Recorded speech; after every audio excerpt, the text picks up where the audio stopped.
Hindi pwedeng makasuhan si Colleen sa isang krimen na hindi niya ginawa. Hindi siya pwedeng makulong. Naintindihan mo yun? Hindi siya pwedeng makulong. Pag nangyari yun, Mars, parang pinatay na rin nila yung anak ko. Parang pinatay na rin nila yung anak ko.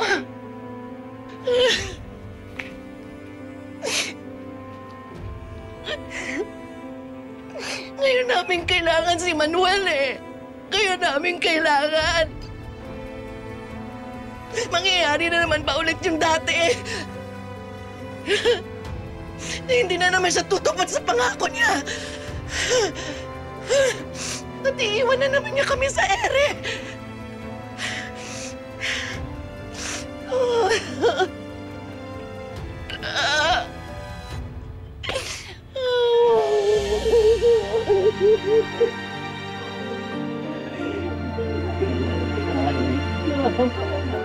Ano ang nangyari sa akin?